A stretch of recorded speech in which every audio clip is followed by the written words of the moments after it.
الحمد لله رب العالمين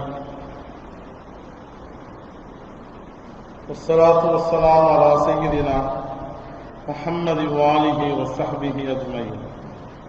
أما بعد فقد قال الله تعالى في القرآن العظيم والفرقان المجيد وبعد فأعوذ بالله من الشيطان الرجيم بسم الله الرحمن الرحيم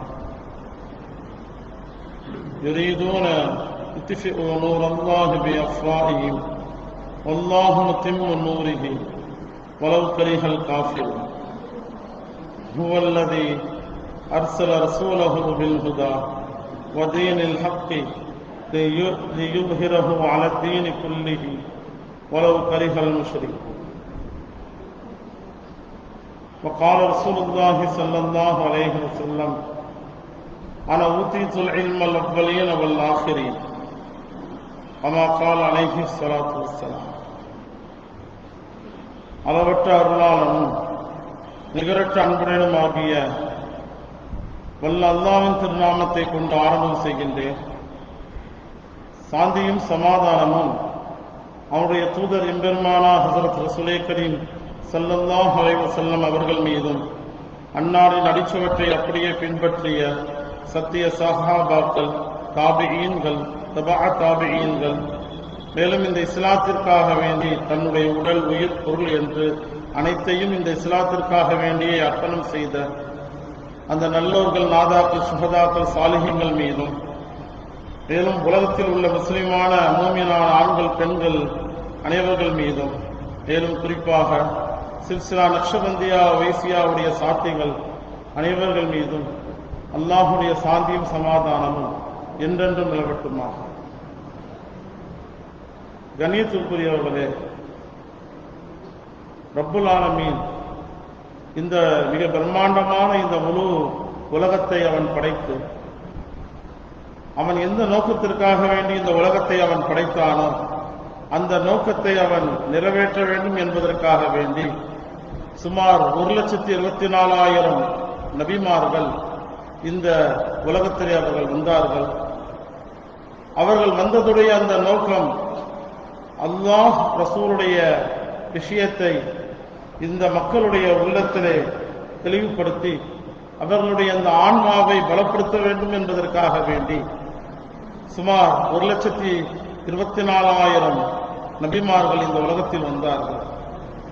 வந்த எல்லா நபிமார்களும் தன்னுடைய வாழ்நாளிலே அவர்கள் சொன்ன ஒரு முக்கியமான விஷயம், நாங்கள் முக்கியம் அல்ல, எங்களுக்கு அடுத்து கடைசியாக சர்தாரே ஆலம் ஹஜ்ரத் முஹம்மது ரசூலுல்லாஹி ஸல்லல்லாஹு அலைஹி வஸல்லம் அவர்கள் வருவார்கள், அவர்கள்தான் முக்கியமானவர்கள், அவர்களுடைய அந்த நூரே நுபுவத்தை சுமந்து வர வேண்டும் என்பதற்காக வேண்டி அல்லாஹ் எங்களை இந்த உலகத்தில் அனுப்பியுள்ளான்.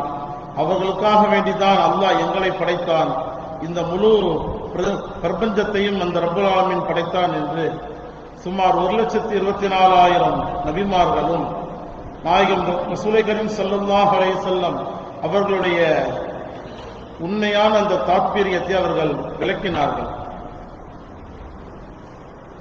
உலகத்தில் ஒவ்வொரு மூலையிலும் அப்படிப்பட்ட அந்த புனிதமான அந்த நூரே முஹம்மத் நம்முடைய நாட்டில் பிறப்பார்கள் என்று உலகத்தில் உள்ள எல்லா மனிதர்களும் எதிர்பார்த்தார்கள்.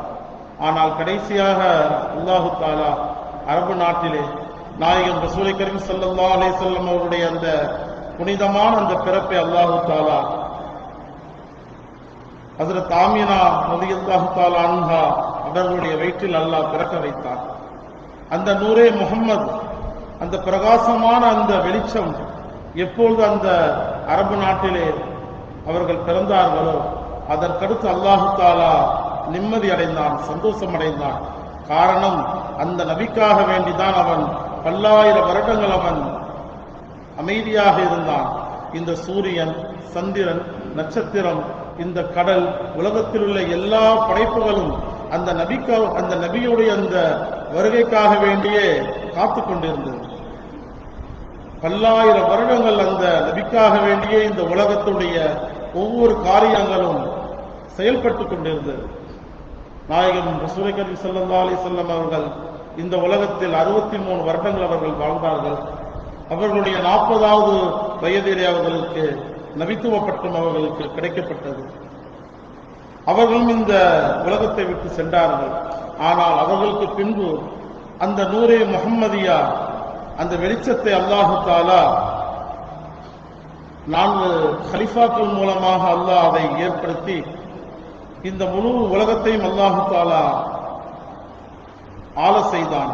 முழு உலகத்தில் உள்ள அந்த உம்மத்துமார்களுடைய அந்த கல்விலே அந்த நூரே முஹம்மதியாவை அல்லாஹு தஆலா வெளிப்பட வைத்தான். அந்த 4 கலீஃபாக்களுடைய காலத்திற்கு பின்பு அந்த வெளிச்சம் ஒவ்வொரு இடமாக சென்றது. ஷாம், பக்தாத், எகிப்த், மிஸ்ர் போன்ற ஒவ்வொரு இடத்துக்கும் அந்த நூரே முஹம்மதியா சஃபர் செய்தது. அந்த காலத்தில் வாழ்ந்த ஒவ்வொரு இறைநேசர்கள், ஹஜ்ரத் முஹையத்தீன் அப்துல் காதிர் ஜீலானி ரஹ்மத்துல்லாஹி அலைஹி மிகப்பெரிய ஒரு இறைநேசர், ஹஜ்ரத் அஹ்மத் இப்னு கபீர் ரிஃபாயுத்தீன் ரஹ்மத்துல்லாஹி அலைஹி மிகப்பெரிய ஒரு இறைநேசர், அவர்கள் மூலமாக அந்த நூரே முஹம்மத் அந்த வெளிச்சத்தை அல்லாஹு தஆலா நாயகம் ரசூல் கரீம் ஸல்லல்லாஹு அலைஹி வஸல்லம் அவர்களுடைய அந்த நேர் பார்வையிலே அல்லாஹு தஆலா அந்த வெளிச்சத்தை ஒவ்வொரு இடமாக அல்லாஹு தஆலா அதை செலுத்தினான். ஒவ்வொரு இடங்களிலும் எங்கெல்லாம் அந்த நூரே முஹம்மதியா சென்றதோ அங்கெல்லாம் இஸ்லாம் செழித்தோங்கி வளர்ந்தது. மிகப்பெரிய அரபு பாடக சாலை அங்கு நிறுவப்பட்டது. அஸ்ஹரியா போன்ற மிகப்பெரிய பாடக சாலையிலே மிகப்பெரிய இறைநேசர்கள் அந்த நூரே முஹம்மதியாவுடைய வெளிச்சத்தை தேடி வந்தார்கள். அவர்கள் அந்த வெளிச்சத்துக்கு முன்பு அவர்கள் தலை குனிந்தார்கள். அதே போல் பக்தாத், அந்த இடத்திலும் அந்த நூரே முஹம்மதியா சஃபர் செய்தது. இப்படியாக ஒவ்வொரு இடமாக அந்த நூரே முஹம்மதியா சஃபர் செய்து கடைசியாக கஜகிஸ்தான் வழியாக, ஆப்கானிஸ்தான் வழியாக பாகிஸ்தானை நோக்கி அந்த நூரே முஹம்மதியா சென்றது. அந்த நூரே முஹம்மதியா சுமார் 3 தலைமுறை ஹஜ்ரத் மௌலானா அப்துல் ரஹீம் ரஹ்மத்துல்லாஹி அலைஹி, ஹஜ்ரத் அல்லாஹ் யார் கான் ரஹ்மத்துல்லாஹி அலைஹி, ஹஜ்ரத் முஹம்மது அக்ரம் ஆவான் ரஹ்மத்துல்லாஹி அலைஹி, அவர்களுடைய அந்த 3 தலைமுறை அந்த நூரே முஹம்மதியா இருந்தது. கடைசியாக அல்லாஹு தஆலா சுமார் 1985 அல்லாஹு தஆலா அந்த நூரே முஹம்மதியாவை இந்தியாவை நோக்கி அதை வரவேற்க வேண்டும், இந்தியாவின் பக்கம் அதை கொண்டு செல்ல வேண்டும் என்பதற்காக வேண்டி 1985 இந்தியாவில் இருந்து ஒரு மனிதர் அபுதாபிக்கு அவர் ஒரு வேலைக்காக வேண்டி அவர் சென்றார். ஆனால் அல்லாஹு தஆலா அவரின் மூலமாக ஒரு மிகப்பெரிய ஒரு மாற்றத்தை உண்டாக்க வேண்டும் என்பதற்காக வேண்டி அல்லாஹு தஆலா இந்தியாவில் இருந்து அபுதாபிக்கு அல்லாஹ் அவரை சஃபர் செய்ய வைத்தார். அவர்தான் நமது ஷேக் ஹஜ்ரத் முஹம்மது மாலிக் ரஹ்மத்துல்லாஹி அலைஹி. கண்ணியத்திற்குரியவர்களே, அந்த வெளிச்சம் இந்தியாவை நோக்கி வர வேண்டும் என்பதற்காக வேண்டி அவர்கள் 1985 அவர்கள் அபுதாபிக்கு சென்று ஹஜ்ரத் முஹம்மது அக்ரம் ஆவான் ரஹ்மத்துல்லாஹி அலைஹி அவர்களுடைய அந்த தொடர்பிலே, அவர்களுடைய அந்த சுஹபத்திலே அவர்கள் சில வருடங்கள் அவர்கள் இருந்தார்கள். சரியாக 1992 கலிஃபத்துல் ஹிந்த், இந்தியாவின் பொறுப்புதாரி என்ற அடிப்படையில் முஹம்மது அக்ரம் ஆவான் ரஹ்மத்துல்லாஹி அலைஹி அவர்களை இந்தியாவுடைய பொறுப்புதாரியாக அவர்களை அனுப்பினார்கள். ஆனால் அந்த நேரத்தில் யாருக்கும் தெரியாது இவர்கள் மூலமாக இந்தியாவிலே ஒரு மிகப்பெரிய ஒரு மாற்றம் ஏற்பட வேண்டும் என்று. அதேபோல் இந்தியாவிலிருந்து முழு உலகத்திற்கும் இந்த நூரே முஹம்மதியா செல்ல வேண்டும் என்று யாருக்கும் தெரியாது. வருடங்கள் ஓடியது. பல வருடங்கள் அவர்கள் பலவிதமான முஜாஹதாக்கள் செய்தார்கள். இறைநேச படித்தரத்திலேயே சுலூக் என்று சொல்லப்படக்கூடிய அந்த இறைநேச படித்தரத்திலேயே சுமார் 1400 வருடங்கள் நாயகம் ரசூல் கரீம் ஸல்லல்லாஹு அலைஹி வஸல்லம் உடைய தோழர்கள் சஹாபாக்களுடைய காலத்துக்கு பின்பு தாபியீன்களுடைய காலத்தில் இருந்து சுமார் 1400 வருடங்கள் மிக சொற்பமான சில நபர்கள் சென்ற அந்த ஒரு மகாமாத்து தான் சித்தீகத் என்று சொல்லப்படக்கூடிய அந்த ஒரு மகாமாத். அந்த மகாமாத்திலே அல்லாஹு தஆலா நாயகம் ரசூல் கரீம் ஸல்லல்லாஹு அலைஹி வஸல்லம் அவர்களுடைய அந்த மேற்பார்வையின் மூலமாக ஷேக்மார்களுடைய அந்த மேற்பார்வையின் மூலமாக அல்லாஹு தாலா சித்தீகத் என்று சொல்லப்படக்கூடிய மிகப்பெரிய ஒரு படித்தரத்தை அல்லாஹு தாலா அவர்களுக்கு அடைய வைத்தார். மிக குறுகிய காலம், சுமார் இந்த 1400 வருடங்களே வாழ்ந்த எத்தனையோ இறைநேசர்கள் அந்த சித்தீகத் என்று சொல்லப்படக்கூடிய அந்த மிகப்பெரிய ஒரு படித்தரத்தை அவர்கள் அடைவதற்கு பலவிதமான முயற்சிகள் செய்தார்கள். ஆனால் யாருக்கும் கிடைக்காத ஒரு மிகப்பெரிய ஒரு பலம், மிகப்பெரிய ஒரு அந்த ரூஹுடைய பலத்தை ஹஸரத் முஹம்மது மாலிக் ரஹ்மத்துல்லாஹி அவர்களுக்கு அல்லாஹ் தாலா கொடுத்து சித்தீகத்திலே ஒரு உயர்ந்த அந்தஸ்து அல்லாஹ் தாலா அவர்களுக்கு கொடுத்தான். அதற்கு பின்பு அல்லாஹ் தாலா அவர்களுடைய ஷேக் ஹஸரத் முஹம்மது அக்ரம் ரஹ்மத்துல்லாஹி அவர்களுடைய அந்த வஃபாத்துக்கு பின்பு அந்த நூரே முஹம்மதியா என்று சொல்லப்படக்கூடிய அந்த பரக்காத்தே நூவத் என்று சொல்லப்படக்கூடிய அந்த வெளிச்சத்தை அல்லாஹ் தாலா ஹஸரத் முஹம்மது மாலிக் ரஹ்மத்துல்லாஹி அவர்கள் மூலமாக இந்த இந்தியாவுக்கு கொண்டு வர வேண்டும் என்பது அல்லாஹ் ரசூலுடைய நாட்டம்.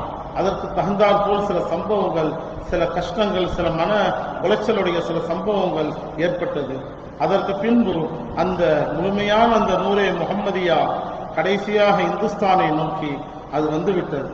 எந்த நோக்கத்திற்காக வேண்டி அல்லாஹ் தாலா முஹம்மது மாலிக் ரஹ்மத்துல்லாஹி அவர்களை அல்லாஹ் படைத்தானோ, எந்த நோக்கத்திற்காக வேண்டி அபுதாபிக்கு அல்லாஹ் அவர்களை அனுப்பினானோ, எந்த நோக்கத்திற்காக வேண்டி சுலூக்கிலே உயர்ந்த ஒரு அந்தஸ்தை அல்லாஹ் தாலா அவர்களுக்கு கொடுத்தானோ, எந்த நோக்கத்திற்காக வேண்டி சில குறிப்பிட்ட வருடங்களிலே உயர்ந்த படித்தரங்களை அடையக்கூடிய தௌஃபீக் அல்லாஹ் தாலா முஹம்மது மாலிக் ரஹ்மத்துல்லாஹி அவர்களுக்கு அல்லாஹ் கொடுத்தானோ, அதனுடைய வேலை முடிந்தவுடன், அதனுடைய நேரம் முடிந்தவுடன் மஸ்ஜித் நபவியிலே அல்லாஹுடைய அந்த உத்தரவின் பேரில் நம்முடைய ஷேக் ஹஸரத் முஹம்மது மாலிக் ரஹ்மத்துல்லாஹி அவர்கள் வெளிரங்கத்தின் அடிப்படையில் அவர்கள் இந்த உலகத்தை விட்டவர்கள் சென்றார்கள். கணித்துக்குரியவர்களே, தர்பாரே நபவி நம்முடைய ஷேக் அவர்கள் நமக்கு எல்லா விதமான நியாமத்துகளையும் எல்லா விதமான அருட்கொடையும் அவர்கள் நமக்கு கொடுத்து சென்று விட்டார்கள். அதை பாதுகாப்பது, அதை அடுத்த கட்டத்தை நோக்கி கொண்டு செல்வது, இங்க இருக்கக்கூடிய சில்சிலா நக்ஷபந்தியா வைசியாவுடைய சாத்திகள் அனைவர்கள் மீதும் அது மிகவும் ஒரு பொறுப்பான ஒரு விஷயம். அதிலும் குறிப்பாக அவர்கள் யாருக்கெல்லாம் அந்த பொறுப்புகள் கொடுத்தார்களோ, ஹலீஃபா, அமீர் என்ற பொறுப்புகள் யாருக்கெல்லாம் அவர்கள் கொடுத்தார்களோ அவர்கள் அனைவருக்கும் இந்த வெளிச்சத்தை முழு உலகத்திற்கும் கொண்டு செல்வது அனைவர்கள் மீதும் ஒரு மிகப்பெரிய ஒரு கடமையாக இருக்கின்றது. கணியத்திற்குரியவர்களே, நமக்காக வேண்டி நம்முடைய ஷேக் அவர்கள் நம்மிடத்திலே பல முயற்சிகள் இல்லை என்றாலும் அவர்களுடைய அந்த மிகப்பெரிய அந்த ஒரு தவஜ்ஜு, அவர்களுடைய மிகப்பெரிய ஒரு அந்த துவாவின் பரக்கத்தினால் நம் அனைவர்களுக்கும் உயர்ந்த மக்காமாத்துகளை, உயர்ந்த படித்தரங்களை அவர்கள் நமக்கு கொடுத்து சென்று விட்டார்கள். அதிலே உள்ள ஒரு முக்கியமான ஒரு படித்தரம் தான் மஸ்ஜித் நபவி என்று சொல்லப்படக்கூடிய படித்தரம். கண்ணியத்திற்குரியவர்களே, அதிகமாக நாம் சில்சிலாவிலே பல வருடங்கள் நாம் அப்படியே நாம் கழித்து விட்டோம். எந்த விதமான முஜாஹதாக்கள் இல்லாமல் அப்படியே நாம் பல வருடங்கள் அதிலே நாம் பயணித்து விட்டோம். ஆனால் இனி நாம் அவ்வாறு செய்யக்கூடாது. ஏனென்று சொன்னால் மிகப்பெரிய ஒரு அமானிதத்தை நம்முடைய ஷேக் ஹஸரத் முஹம்மது மாலிக் ரஹ்மத்துல்லாஹி அவர்கள் நமக்கு கொடுத்து சென்றுள்ளார்கள். உலகத்தில் உள்ள எத்தனையோ இறைநேசர்கள் இந்த மஸ்ஜித் நபியுடைய இந்த தொடர்பு தனக்கு கிடைக்க வேண்டும் என்பதற்காக வேண்டி தன்னுடைய மனைவி, மக்கள், தன்னுடைய நேரம், தன்னுடைய வயது அனைத்தையுமே அவர்கள் இழந்தார்கள். ஆனால் அன்றைய காலகட்டத்தில் அப்படிப்பட்ட ஒரு பலமான ஒரு ஷேக் அன்றைய காலகட்டத்தில் இல்லை. கண்ணியத்திற்குரியவர்களே, நாயகம் ரசூல் கரீம் ஸல்லல்லாஹு அலைஹி வஸல்லம் அவர்கள் மேராஜுக்கு அவர்கள் செல்கின்றார்கள். அவர்கள் மேராஜுக்கு அவர்கள் செல்லக்கூடிய அந்த நேரத்தில் ஹஸரத் ஜிப்ரீல் அமீன் அவர்கள் நாயகம் ரசூல் கரீம் ஸல்லல்லாஹு அலைஹி வஸல்லம் அவர்களை சிதறத்துல் முன்தஹா என்று சொல்லப்படக்கூடிய அந்த இடத்துக்கு அவர்கள் அழைத்து செல்கின்றார்கள். சிதறத்துல் முன்தஹா என்றால் இதுதான் பார்டர். முன்தஹா என்று சொன்னால் தமிழிலே பார்டர் என்று சொல்வார்கள். இதுதான் ஒரு எப்படிப்பட்ட ஒரு மலக்காக இருந்தாலும் அந்த மலக்கு இதற்கு அடுத்து ஒரு அடி அவரால் வைக்க முடியாது.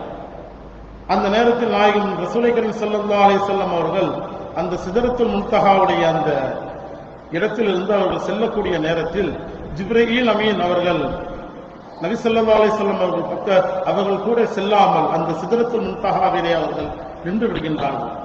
அந்த நேரத்தில் நாயகம் ரசூல் கரீம் ஸல்லல்லாஹு அலைஹி வஸல்லம் அவர்கள் சொன்னார்கள், ஜிப்ரீல் அமீன் அவர்களே, இந்த உலகத்தில் இருந்து என்னுடைய வீட்டிலிருந்து காபத்துல்லா, பைத்துல் முகத்தஸ், இந்த 7 வானங்கள் அனைத்தையும் நீங்கள் என்னை உங்களுடன் அழைத்து சென்று இப்பொழுது ஏன் நீங்கள் இந்த இடத்திலே நீங்கள் நின்று விடுகின்றீர்கள், இதற்கடுத்து ஏன் நீங்கள் வரமாட்டுகிறீர்கள் என்று சொன்னவுடன் ஜிப்ரீல் அமீன் அவர்கள் சொல்கிறார்கள், யா ரசூலல்லாஹ், இதற்கு அடுத்து ஒரு அடி நான் வைத்தேன் என்று சொன்னால், இதற்கடுத்து நான் ஒரு அடி நான் வைத்தேன் என்று சொன்னால் நான் பொசுங்கி நான் சாம்பலாகி விடுவேன் என்று சொன்னார்கள். எப்படிப்பட்ட ஜிப்ரீல் அமீன்! 600 ரெக்கைகள் அவர்களுக்கு இருக்கின்றது. அதில் ஒரு ரெக்கை அவர்கள் இந்த உலகத்தின் மீது விரித்தார்கள் என்று சொன்னால் இந்த உலகம் சுக்கு நூறாக மாறிவிடும். அப்படிப்பட்ட ஒரு பலமான ஜிப்ரீல் அமீன் அவர்கள் சொல்கிறார்கள், யா ரசூலல்லாஹ், இதற்கு மேல் செல்லக்கூடிய ஒரு தகுதி தங்களுக்கு தான் இருக்கின்றது, எனக்கு அப்படிப்பட்ட ஒரு தகுதி இல்லை என்று அவர்கள் சொல்கின்றார்கள். ஹதீஸ் ஷரீஃபிலே வந்துள்ளது, நாயகம் ரசூல் கரீம் ஸல்லல்லாஹு அலைஹி வஸல்லம் அவர்கள் அந்த மேராஜிலே அந்த சிதறத்துல் முன்தஹாவில் இருந்து அவர்கள் அல்லாஹ்வை சந்திக்கக்கூடிய அந்த தொடர்பிலே 70,000 திரைகள் இருக்கின்றன. ஒவ்வொரு திரைக்கு மத்தியிலேயும் 500 வருடங்கள் டிராவல் பண்ணக்கூடிய அளவு தூரங்கள் இருக்கின்றன. இவ்வாறு 500 வருடங்கள் டிராவல் பண்ணக்கூடிய அளவு ஒரு திரைக்கும் அடுத்த திரைக்கு மத்தியில் வித்தியாசம் இருக்கின்றது. அதுவும் அந்த திரையிலே உடைய அந்த வெளிச்சத்தை நாம் பார்த்தோம் என்று சொன்னால் மிக பிரம்மாண்டமான வெளிச்சம். ஒரு மலக்கு அங்கு சென்றார் என்று சொன்னால் அந்த மலக்கு சுக்கு நூறாக சாம்பலாகி விடுவார். அப்படிப்பட்ட அந்த திரை, அந்த திரையிலே நாயகம் ரசூல் கரீம் ஸல்லல்லாஹு அலைஹி வஸல்லம் அவர்கள் அந்த 70,000 திரைகளையும் அவர்கள் கடந்து அல்லாஹ்வை சந்திக்க அவர்கள் செல்கின்றார்கள். கண்ணியத்திற்குரியவர்களே, இதற்கு சூஃபியாக்கள் இதற்கு விளக்கம் என்ன சொல்கிறார்கள் என்று சொன்னால், அந்த 70,000 அந்த திரைக்கு வெளிச்சம் அல்லாஹ்வுடைய அர்ஷிலிருந்து வருகின்றது. அல்லாஹ்வுடைய அர்ஷிலிருந்து அந்த 70,000 திரைகளுக்கு வெளிச்சம் வந்து கொண்டே இருக்கின்றது. ஆனால் அந்த அர்ஷுக்கு நாயகம் ரசூல் கரீம் ஸல்லல்லாஹு அலைஹி வஸல்லம் அவர்களுடைய அந்த நூரே முஹம்மதியாவிலிருந்து அந்த வெளிச்சம் அல்லாஹ்வுடைய அர்ஷுக்கு வருகின்றது. நாயகம் ரசூல் கரீம் ஸல்லல்லாஹு அலைஹி வஸல்லம் அவர்களுக்கு அந்த வெளிச்சம் அல்லாஹ்வுடைய தரப்பிலிருந்து வருகின்றது. எனவே வெளிச்சத்தின் அதிபதியான நாயகம் ரசூல் கரீம் ஸல்லல்லாஹு அலைஹி வஸல்லம் அவர்கள் அந்த 70,000 திரைகளை மிக சுலபமாக தன்னுடைய உடம்புடன் தன்னுடைய ஆன்மாவுடன் அந்த திரையை அவர்கள் கடக்கின்றார்கள்.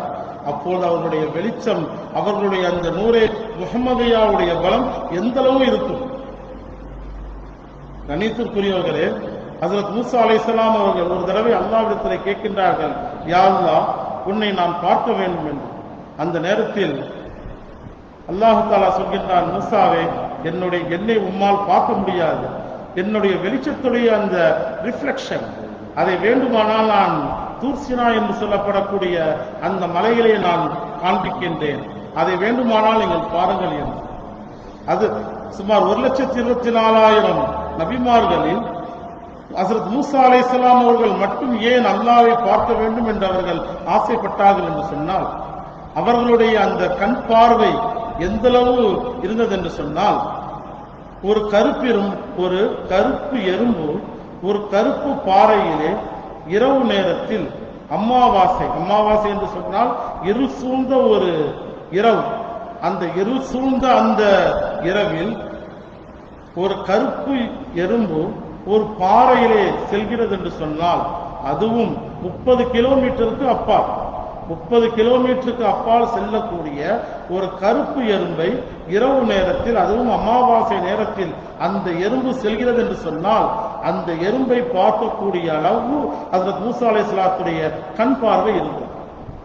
அதனால்தான் எந்த நபியும் கேட்காத ஒரு கேள்வியை ஹஜ்ரத் மூசா அலைஹிஸ்ஸலாம் அவர்கள் கேட்டார்கள். அல்லாஹு தாலா தன்னுடைய வெளிச்சத்துடைய அந்த ரிஃப்ளெக்ஷனை அல்லாஹு தாலா அந்த தூர்சினா மலையில் காண்பித்தவுடன் மூசா அலைஹிஸ்ஸலாம் அவர்கள் மயக்கம் அடைந்து விடுகின்றார்கள். அவர்கள் அந்த மயக்கத்தில் இருந்து அவர்கள் வெளிவருவதற்கு 3 நாள் ஆனது. 3 நாள் ஆகி அவர்கள் தன்னுடைய கூட்டத்தாரை நோக்கி அவர்கள் வருகின்றார்கள். அந்த வெளிச்சத்துடைய அந்த ரிஃப்ளெக்ஷன், அல்லாஹ் தன்னை காண்பிக்கவில்லை, தன்னுடைய வெளிச்சத்துடைய அந்த ரிஃப்ளெக்ஷனை அல்லாஹ் காண்பித்தான். அந்த காண்பத்தில் அதை காண்பித்ததின் காரணமாக மூசா அலைஹிஸ்ஸலாம் அவர்களுடைய அந்த கண்ணிலே ஒரு விதமான வெளிச்சம் ஏற்பட்டது. அந்த வெளிச்சத்தை பார்த்து பனு இஸ்ரேலிலே இருக்கக்கூடிய சில மனிதர்கள் அப்படியே அவர்கள் மரணித்து விட்டார்கள். அந்த அளவு ஒரு வெளிச்சம் அதில் இருந்தது. ஆனால் நாயகம் ரசூல் கரீம் ஸல்லல்லாஹு அலைஹி வஸல்லம் அவர்கள் 70,000 திரைகளை தாண்டி அவர்கள் ரப்புல் ஆலமீனை அவர்கள் சந்தித்தார்கள். தன்னுடைய உடம்புடன் ஆன்மாவுடன் அவர்கள் சந்தித்தார்கள். ஆனால் அவர்களுக்கு எதுவுமே அது ஏற்படவில்லை. அதனால்தான் கண்ணியத்திற்குரியவர்களே, தஜ்ஜால் இந்த உலகத்தில் அவனால் 3 இடங்களுக்கு அவனால் செல்ல முடியாது. ஒன்று காபத்துல்லா, காரணம் அல்லாஹுடைய அரிசிலிருந்து நேரடி வெளிச்சம் காபத்துல்லாவை நோக்கி வந்து கொண்டிருக்கின்றது. இரண்டாவது இடம் மஸ்ஜித் நபவி என்று சொல்லப்படக்கூடிய நாயகம் ரசூல் கரீம் ஸல்லல்லாஹு அலைஹி வஸல்லம் அவருடைய அந்த தர்பார். காரணம் அவர்கள் அங்கு அடங்கி கொண்டிருக்கின்றார்கள். ஆனால் ஒரு மிகப்பெரிய ஒரு ஆட்சி, மிகப்பெரிய ஒரு தர்பார், மிகப்பெரிய ஒரு மஷோரா இன்றும் அங்கு நடந்து கொண்டிருக்கின்றது. எனவே அந்த வெளிச்சத்துக்கு முன்பால் அந்த தஜ்ஜால் அங்கு செல்ல முடியாது. மூன்றாவது தூர் சீனா மலை. அல்லாஹுடைய அந்த ரிஃப்ளெக்ஷன், அந்த வெளிச்சம் அந்த மலையிலே பட்டதின் காரணமாக இன்றும் அந்த வெளிச்சம் அந்த தூர் சீனா மலையிலே இருந்து கொண்டே இருக்கின்றது. எனவே தஜ்ஜாலால் அந்த இடத்துக்கு செல்ல முடியாது. கண்ணியத்திற்குரியவர்களே, அல்லாஹ் நம் அனைவரையும் காப்பாற்ற வேண்டும். இன்று அந்த தஜ்ஜால் உலகத்தில் இன்றைய தேதியில் அவன் வந்தான் என்று சொன்னால், எந்த மனிதருடைய கல்விலே மஸ்ஜித் நபவியுடைய அந்த முராகபா இருக்கின்றதோ, எந்த மனிதர் ஒவ்வொரு நாளும் மஸ்ஜித் நபவிக்கு அவர் சென்று கொண்டிருக்கின்றாரோ, அவர் இருக்கக்கூடிய அந்த ஏரியாவுக்கும் அந்த தஜ்ஜாலால் வர முடியாது. உதாரணமாக சென்னையிலே ஒரு சில்சிலாவுடைய சாத்தி இருக்கிறார் என்று சொன்னால், அவர் மஸ்ஜித் நபியுடைய அந்த ஒரு தொடர்பில் இருக்கிறார் என்று சொன்னால், ஒவ்வொரு நாளும் தஹஜ்ஜத்தில் அவருடைய ரூஹ் மஸ்ஜித் நபவிக்கு செல்கிறது என்று சொன்னால், அவர் இருக்கக்கூடிய அந்த சென்னைக்கும் தஜ்ஜாலால் வர முடியாது. காரணம், அப்படிப்பட்ட ஒரு பலமுள்ள ஒரு மகாம் தான் இந்த மஸ்ஜித் நபவி. ஆனால் இந்த மஸ்ஜித் நபியுடைய பலம் என்ன என்று இதுவரை நமக்கு தெரியவில்லை. கணித்துக்குரியவர்களே, ஒரு மனிதனிடத்திலே மஸ்ஜித் நபியுடைய பலம் தொடர்பு இருக்கிறது என்று சொன்னால், முழு உலகமும் அந்த மனிதனுடைய அந்த காலடியிலேயே அது வந்துவிடும். அதனால்தான் அல்லாஹு தாலா தன்னுடைய அரிசிலே எந்த ஒரு தக்தீரை அல்லாஹு தாலா வைத்தானோ, எந்த ஒரு தக்தீர் அல்லாஹுடைய அரிசின் பக்கம் இருக்கின்றதோ, அதே அந்த தக்தீர் நாயகம் ரசூல் கரீம் ஸல்லல்லாஹு அலைஹி வஸல்லம் தர்பாரிலே மஸ்ஜித் நபவியிலே நாயகம் ரசூல் கரீம் ஸல்லல்லாஹு அலைஹி வஸல்லம் அவர்கள் அமர்ந்திருப்பார்கள். அவர்களுடைய அந்த தலைக்கு மேல் அந்த தக்தீர் அவர்களுடைய கண்ட்ரோலில் இருக்கும். அவர்கள் நினைத்தார்கள் என்று சொன்னால் அந்த தக்தீரையும் மாற்றக்கூடிய ஒரு பலம் நாயகம் ரசூல் கரீம் ஸல்லல்லாஹு அலைஹி வஸல்லம் அவர்களுக்கு இருக்கின்றது. கண்ணியத்திற்குரியவர்களே, அப்படிப்பட்ட அந்த மிகப்பெரிய மகாமாத், மிகப்பெரிய ஒரு சுலூக்கை நம்முடைய ஷேக் ஹசரத் முஹம்மது மாலிக் ரஹ்மத்துல்லாஹி அவர்கள் நம் அனைவருக்கும் அதை கொடுத்து விட்டார்கள். எனவே அதை காப்பது, அதை மக்களுக்கு மத்தியிலே அதை செலுத்துவது வைசியாவுடைய சாத்திகள் ஒவ்வொரு மீதும் அது கடமையாக இருக்கின்றது. கண்ணியத்திற்குரியவர்களே, நம்முடைய சில்சிலாவிலே அதிகமான வளர்ச்சிகள் வர வேண்டிய ஒரு சூழ்நிலை இருக்கின்றது. நாம் இன்னும் அதிகமான சஃபர்கள் நாம் செல்லக்கூடிய ஒரு சூழ்நிலை இருக்கின்றது. ஏனென்று சொன்னால், நாம் ஒரு முக்கியமான ஒரு காலகட்டத்தில் இந்த ஒய்சியாவுடைய ஒரு இடத்திலே நாம் இருக்கின்றோம். கண்ணியத்திற்குரியவர்களே, நாம் தமிழ் என்று, நாம் உருதுவாலா என்று, நாம் மலையாளம் என்று, நாம் கன்னடம் என்று நம்மை நாம் பிரித்து பார்க்காமல், நாம் அனைவரும் ஒய்சி, நாம் அனைவரும் சில்சிலா நக்ஷபந்தியாவுடைய ஒய்சியாவை சார்ந்தவர்கள், நாம் அனைவரும் ஒரே குடும்பம் என்ற அடிப்படையில் நம்மளுடைய அணுகுமுறை இருக்க வேண்டும். கண்ணியத்திற்குரியவர்களே, முஅத்தாவுடைய போர், அந்த முஅத்தாவுடைய அந்த போரிலே நாயகம் ரசூல் கரீம் ஸல்லல்லாஹு அலைஹி வஸல்லம் அவர்கள் 3 சஹாபாக்களை அவர்கள் நியமனம் செய்கின்றார்கள். அந்த 3 சஹாபாக்களுக்கு பொறுப்பு தருகின்றார்கள். அதிலே முதல் பொறுப்பு ஸைத் இப்னு ஹாரிஸ் ரலியல்லாஹு தஆலா. அவர்களிடத்தில் நாயகம் ரசூல் கரீம் ஸல்லல்லாஹு அலைஹி வஸல்லம் அவர்கள் சொன்னார்கள், இஸ்லாத்துடைய தீனுடைய அந்த கொடியை நீங்கள் சுமக்க வேண்டும். உங்களுக்கு ஏதேனும் அது ஏற்பட்டு விட்டது என்று சொன்னால், உங்களுக்கு அதில் ஏதேனும் ஷஹீத் உங்களுக்கு அதிலே ஏற்பட்டது என்று சொன்னால், ஜாஃபர் இப்னு அபி தாலிப் என்ற சஹாபியை அவர்கள் நியமனம் செய்கின்றார்கள். அந்த சஹாபிக்கும் ஏதேனும் ஒரு ஆபத்து ஏற்பட்டது என்று சொன்னால் அதுக்கு அடுத்ததாக மூன்றாவதாக அவர்கள் இன்னொரு சஹாபி அவர்கள் நியமனம் செய்கிறார்கள், அப்துல்லா இப்னு ரவாஹா ரலியல்லாஹு தஆலா. கடைசியாக நாயகம் ரசூலுல்லாஹி ஸல்லல்லாஹு அலைஹி வஸல்லம் சொல்கின்றார்கள், இந்த மூன்று பேர்களுக்கும் ஏதேனும் ஏற்பட்டது என்று சொன்னால் அந்த நேரத்திலே அந்த ஜமாத்திலே நீங்கள் ஒரு நபரை எல்லாரும் சேர்ந்து தேர்ந்தெடுத்துக் கொள்ளுங்கள் என்று. அதே போல் போர் மும்மரமாக அதிலே நடக்கின்றது. அதிலே ஸைத் இப்னு ஹாரிஸ் ரலியல்லாஹு தஆலா அவர்கள் ஷஹீதாக்கப்படுகின்றார்கள். அவர்கள் ஷஹீதாக்கப்பட்டவுடன் அந்த தீனுடைய கொடியை, அந்த இஸ்லாமிய அந்த கொடியை ஜாஃபர் இப்னு அபி தாலிப் ரலியல்லாஹு தஆலா அவர்கள் அதை சுமக்கின்றார்கள். அவர்கள் அதை சுமக்கக்கூடிய நேரத்தில் எதிரிகளுடைய புறத்தில் இருந்து அவர்களுடைய வலது கை வெட்டப்படுகின்றது. இந்த நேரத்தில் ஜாஃபர் இப்னு அபி தாலிப் ரலியல்லாஹு தஆலா அவர்கள் அந்த கொடியை தன்னுடைய இடது கையின் மூலமாக அவர்கள் பிடிக்கின்றார்கள். அவர்களுடைய இடது கையையும் அந்த எதிரிகள் வெட்டுகின்றார்கள். உடனே தன்னுடைய நெஞ்சினால் அவர்கள் அந்த கொடியை பிடிக்கின்றார்கள். காரணம், எந்த சூழ்நிலையிலும் அந்த தீனுடைய கொடி, அந்த இஸ்லாமிய கொடி, அந்த நூரை முகம்மது கீழே விழுந்து விடக்கூடாது என்பதற்காக வேண்டி தன்னுடைய நெஞ்சினால் அவர்கள் அந்த கொடியை பிடிக்கின்றார்கள். கடைசியாக எதிரிகள் அவர்களுடைய நெஞ்சையும் அவர்கள் இரண்டு துண்டாக அவர்கள் பிளக்கின்றார்கள். கடைசியாக அந்த கொடியை ஹஜ்ரத் அப்துல்லாஹ் இப்னு அபி ரவாஹா அவர்கள் ரலியல்லாஹு தஆலா அவர்கள் அந்த பொறுப்பை ஏற்கின்றார்கள். கண்ணியத்துக்குரியவர்களே, இந்த சம்பவம் நாயகம் ரசூலுல்லாஹி ஸல்லல்லாஹு அலைஹி வஸல்லம் அவர்களுடைய தர்பாருக்கு எத்தி வைக்கப்படுகின்றது. அந்த நேரத்தில் நாயகம் ரசூலுல்லாஹி ஸல்லல்லாஹு அலைஹி வஸல்லம் அவர்கள் அமைதியாக இருந்து சொல்கின்றார்கள், ஜாஃபர் இப்னு அபி தாலிப் ரலியல்லாஹு தஆலா அவர்கள் அவ்வளோ கஷ்டங்கள் பட்டு, அவ்வளோ சிரமங்கள் பட்டு அந்த தீனுல் இஸ்லாத்துடைய அந்த கொடி, அந்த நூரே முகம்மது கீழே விழுந்து விடக்கூடாது என்பதற்காக வேண்டி அவர்கள் அந்த பட்ட கஷ்டத்தினால் அல்லாஹு தஆலா அவர்களுடைய அந்த ரூஹை அல்லாஹுடைய அர்ஷின் கீழ் அல்லாஹ் அதை கண்ணியப்படுத்தி அதை வைத்துள்ளான் என்று சொன்னார்கள். அதற்கடுத்து சொன்னார்கள், பச்சை நிற பறவையிலே அவருடைய ரூஹை புகுத்தப்பட்டு விட்டது என்று ஒரு நன்மாராயத்தை நாயகம் ரசூலுல்லாஹி ஸல்லல்லாஹு அலைஹி வஸல்லம் சொல்கின்றார்கள். அதனால்தான் ஜாஃபர் இப்னு அபி தாலிப் ரலியல்லாஹு தஆலா அவர்களுடைய மகனாரை நாயகம் ரசூலுல்லாஹி ஸல்லல்லாஹு அலைஹி வஸல்லம் அவர்கள் எப்போவாவது மதீனாவிலே அவர்கள் அந்த அவருடைய மகனாரை பார்த்தார்கள் என்று சொன்னால் அவர்கள் சொல்லுவார்கள், பறவை உடையவரின் மகனை என்று சொல்லுவார்கள். காரணம், அவருடைய அந்த ரூஹ் அல்லாஹு தஆலா தன்னுடைய அர்ஷிக்கில் அல்லாஹ்வை கண்ணியப்படுத்தி அல்லாஹ்வை வைத்துள்ளான். அதே போல் கண்ணியத்திற்குரியவர்களே, இந்த நூரே நுபுவத், இந்த பரக்காத்தே நுபுவத் என்பது நம் அனைவர்கள் மீதும் ஹஜ்ரத் முஹம்மது மாலிக் ரஹ்மத்துல்லாஹி அலைஹி அவர்களிடத்திலே யார் யாரெல்லாம் பையத்தானார்களோ, யார் யாரெல்லாம் ரூஹானி பையத்தானார்களோ, யார் யாரெல்லாம் பெரும் கொண்ட படித்தரத்துக்கு அவர்கள் சென்றார்களோ அவர்கள் அனைவர்கள் மீதும் கடமையாக இருக்கின்றது இந்த வைசியாவை பாதுகாப்பது. எல்லா சாத்திகள் மீது கண்டு அது மிகப்பெரிய ஒரு ஃபர்தாக இருக்கின்றது. நம்முடைய உயிரே ஷஹீதானாலும் சரி, நாம் எந்த ஒரு சூழ்நிலையிலும் நாம் அந்த வைசியாவில் இருந்து நாம் பின்வாங்கி விடக்கூடாது. இந்த நூரே முஹம்மத், இந்த நூரே நுபுவத், இந்த பரக்காத்தே நுபுவத்துடனே நாம் கபருக்கு செல்ல வேண்டும். எப்படிப்பட்ட இழப்புகள் வந்தாலும் நாம் அதில் பின்வாங்கி விடக்கூடாது. கண்ணியத்துக்குரியவர்களே, இப்படிப்பட்ட இந்த வெளிச்சம், இப்படிப்பட்ட இந்த பலமான இந்த நூரை முஹம்மதியா பரக்காத்தே நுபுவத்து தான் ஹஜ்ரத் மஹ்தி அலைஹிஸ்ஸலாம் அவர்களுடைய அந்த தர்பாருக்கு செல்லும். இங்கிருந்து அவர்கள் மூலமாக அந்த வெளிச்சம் அவர்களுக்கு செல்லும். பின்பு அவர்கள் சில வருடங்கள் உலகத்தை ஆழ்வார்கள். அவர்கள் அந்த உலகத்தை ஆண்ட பின்பு அந்த நூரை முஹம்மதியா, அந்த பரக்காத்தே நுபுவத் ஹஜ்ரத் ஈசா அலைஹிஸ்ஸலாத்து வஸ்ஸலாம் அவர்களுடைய கையில் அது ஒப்படைக்கப்படும். அந்த வெளிச்சத்தை கொண்டுதான் அவர்கள் அந்த தஜ்ஜாலை வெட்டுவார்கள்.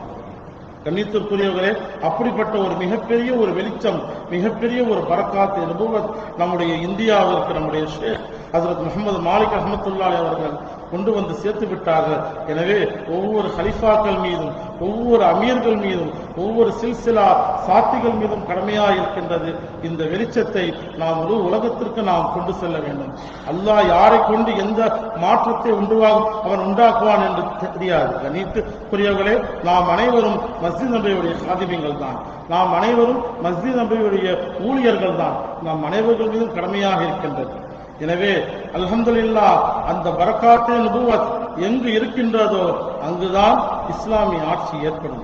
அங்குதான் மிகப்பெரிய ஒரு பலம் அந்த நாட்டிலே ஏற்படும். எனவே கண்ணியத்துக்குரியவர்களே, நம்முடைய சில்சிலாவிலே அடுத்த கட்ட எத்தனையோ பல முன்னேற்ற வேலைகள் இருக்கின்றது. ஏனென்று சொன்னால் அல்லாஹ்வுடைய ஒரு மிகப்பெரிய ஒரு கிருபையினால் ஷூரா ஜமாத் நாம் ஏற்படுத்தினோம்.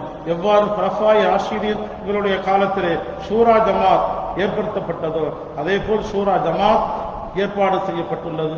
அதே போல் சில்சிலாவுடைய சாத்திகளுக்கு ஏதேனும் சந்தேகங்கள், ஏதேனும் சில பிரச்சனைகள் இருக்கிறது என்று சொன்னால் அதற்கென்று ஒரு 3 நபரை நியமனம் செய்யப்பட்டுள்ளது. அதே போல் இன்ஷா அல்லாஹ் நம்முடைய சில்சிலாவிலே எவ்வாறு ஹஜ்ரத் உமர் ரலியல்லாஹு தஆலா அன்ஹு அவருடைய காலத்திலே பைத்துல் மால் என்ற ஒரு சிஸ்டம் இருந்ததோ அதே போல் நம்முடைய சில்சிலா வைசியாவிலையும் பைத்துல் மால் என்ற ஒரு சிஸ்டம் கூடிய சீக்கிரத்தில் இன்ஷா அல்லாஹ் நியமிக்கப்படும். அதற்கு சில பொறுப்புதாரிகளை ஷேக் மார்களுடைய அந்த உத்தரவின் பிரகாரம், மஸ்ஜித் நபியுடைய அந்த உத்தரவின் பிரகாரம் சில நபர்களை அதற்கு நியமிக்கப்படும். அதே போல் நம்முடைய சில்சிலாவிலே சிறு வயதில் இருந்து இருக்கக்கூடிய எல்லா நபர்களுக்கும் இந்த நூரை முஹம்மதியாவுடைய வெளிச்சம் செல்ல வேண்டும் என்பதற்காக வேண்டி ஸ்கூல், மதர்சா போன்ற மிக ஏகப்பட்ட வேலைகள் நம்முடைய இந்துஸ்தானிலே அந்த பரக்காத்து அனுபவத்துடைய அந்த மிகப்பெரிய அந்த ஒரு தவஜ்ஜுஹிலே மஸ்ஜித் நபியுடைய அந்த நேர்பார்வையிலே ஷேக் மார்களுடைய நேர்பார்வையிலேயே பலவிதமான பொறுப்புகள் நம் அனைவர்கள் மீதும் இருக்கின்றது. எனவே கண்ணியத்திற்குரியவர்களே, ஒவ்வொரு சாத்திகளுக்கும், அதுவும் குறிப்பாக ஹலிஃபாக்கள், அமீர்கள் இருக்கக்கூடிய எல்லா ஹலிஃபாக்களுக்கும் எல்லா அமீர்களுக்கும் இன்ஷா அல்லாஹ் இனிவரக்கூடிய காலங்களில் மஸ்ஜித் நபியுடைய அந்த உத்தரவின் பிரகாரம் எல்லோருக்கும் பொறுப்புகள் கொடுக்கப்படும். அனைவரும் அந்த பொறுப்பை தன்னுடைய உயிரின் மேலாக என்று சொன்னால் சஹாபாக்கள் நாயகம் ரசூல் கரீம் ஸல்லல்லாஹு அலைஹி வஸல்லம் அவருடைய தர்பாரிலே சொல்லக்கூடிய ஒரே ஒரு வார்த்தை, ஃபிதாக அபீ வ உம்மி யா ரசூலல்லாஹ், மாலி வ அஹ்லி யா ரசூலல்லாஹ். யா ரசூலல்லாஹ், என்னுடைய பெற்றோர்களை விட, என்னுடைய பொருளாதாரத்தை விட, என்னுடைய மனைவி மக்களை விட யா ரசூலல்லாஹ் நீங்கள் தான் எனக்கு வேண்டும் என்று எல்லா சஹாபாக்களும் தலை குனிந்து நின்றார்கள். அதுதான் மஸ்ஜித் நபவி. அந்த ஒரு தன்மை சில்சிலா சாத்திகள் அனைவர்கள் மீதும் கண்டிப்பாக அது ஏற்பட வேண்டும். ஏனென்று சொன்ன எந்த ஒரு மனிதன் மஸ்ஜித் நபியுடைய தொடர்புடன் அவன் இந்த உலகத்தை விட்டு செல்கின்றானோ அவன் கபரிலே உள்ள எல்லா விதமான கேள்வி கணக்குகள் முடிந்த பின்பு அவன் செல்லக்கூடிய இடம் நாயகம் ரசூல் கரீம் ஸல்லல்லாஹு அலைஹி வஸல்லம் தர்பார். அந்த தர்பாரிலே அவன் சென்றான் என்று சொன்னால் கியாமத்துடைய நாளையிலே நாயகம் ரசூல் கரீம் ஸல்லல்லாஹு அலைஹி வஸல்லம் அவர்கள் இல்லாமல் கியாமத் நடக்காது. அல்லாஹ் தஆலா எல்லா மலக்குகளையும் அழைத்து சொல்வான், என்னுடைய ஹபீபை அழைத்து வாருங்கள் என்று. அப்படிப்பட்ட அந்த நேரத்தில் நாயகம் ரசூல் கரீம் ஸல்லல்லாஹு அலைஹி வஸல்லம் அவர்கள் அந்த ரௌஸே அத்ஹரில் இருந்து, அந்த மஸ்ஜித் நபவியில் இருந்து அவர்கள் அந்த கியாமத்தை நோக்கி அவர்கள் செல்வார்கள். அவ்வாறு அந்த கியாமத்தை நோக்கி அவர்கள் செல்கின்ற நேரத்தில் அவர்களுக்கு பின்பு இருக்கக்கூடிய 4 ஹலீஃபாக்களும் நாயகம் ரசூல் கரீம் ஸல்லல்லாஹு அலைஹி வஸல்லம் அவர்களை நோக்கி செல்வார்கள். அந்த சஃபில் இருக்கக்கூடிய சஹாபாக்களும் நாயகம் ரசூல் கரீம் ஸல்லல்லாஹு அலைஹி வஸல்லம் அவர்களை நோக்கி செல்வார்கள். அந்த சஃபில் இருக்கக்கூடிய ஷேக்மார்களும் நாயகம் ரசூல் கரீம் ஸல்லல்லாஹு அலைஹி வஸல்லம் அவர்களை நோக்கி செல்வார்கள். நாமும் அந்த மஸ்ஜித் நபியுடைய அந்த அடிப்படையிலேயே நமக்கு அந்த மௌத் ஏற்பட்டது என்று சொன்னால் நாமும் அந்த மஸ்ஜித் நபியுடைய அடிப்படையிலேயே நாமும் நபிகளுக்கு பின்னால் நாமும் செல்வோம். நாயகம் ரசூல் கரீம் ஸல்லல்லாஹு அலைஹி வஸல்லம் அவர்கள் எங்கெல்லாம் செல்கின்றார்களோ கியாமத்துடைய நாளில் அவர்கள் ஹவுதுல் கௌசருடைய இடத்துக்கு செல்வார்கள். அங்கு அந்த மஸ்ஜித் நபவியில் இருக்கக்கூடிய சஃப்புகள் அவர்களுக்கு பின்னால் இருக்கும். எனவே மிகப்பெரிய ஒரு பலமான ஒரு தொடர்பை அல்லாஹ் தஆலா அனைவருக்கும் கொடுத்துள்ளான். எனவே அதற்கு காரணமாக உள்ளவர்கள் நமது ஷேக் ஹஜ்ரத் முஹம்மது மாலிக் ரஹ்மத்துல்லாஹி அலைஹி. எனவே அப்படிப்பட்ட அந்த முஹம்மது மாலிக் ரஹ்மத்துல்லாஹி அவர்கள் அந்த மஸ்ஜித் நபவியில் இருந்து அவர்கள் இந்த உலகத்தில் இல்லை என்றாலும் அவர்கள் கபரில் இருந்து நமக்கு எல்லா விதமான மஷூராக்களும் அவர்கள் நமக்கு செய்வார்கள். அந்த மஷூராவின் பிரகாரம் அவர்கள் வாழ்நாளில், அவர்கள் ஹயாத்தில், அவர்கள் உயிரோடு இருந்தால் என்ன விஷயங்கள் எல்லாம் இந்த சில்சிலாவிலே ஏற்படுமோ அந்த அனைத்தும் அவர்களுடைய கபரில் இருந்து அவர்களுடைய அந்த ஆலோசனையின் பிரகாரம் எல்லா விஷயங்களும் நடக்கும். எனவே கண்ணியத்திற்குரியவர்களே, மிகப்பெரிய ஒரு பொறுப்பு நம் அனைவர்கள் மீதும் உள்ளது. எனவே இப்படிப்பட்ட இந்த சங்கையான இந்த நாளிலே நாம் அனைவரும் இந்த வெளிச்சத்தை முழு உலகத்திற்கும் நாம் பரப்பி அந்த வெளிச்சத்துடனே நாம் செல்வதற்கு அல்லாஹ் நம் அனைவருக்கும் தௌஃபீக் செய்வானாக. ஆமீன். வாஹிர் தாவானா அனில் ஹம்துலில்லாஹி ரப்பில் ஆலமீன்.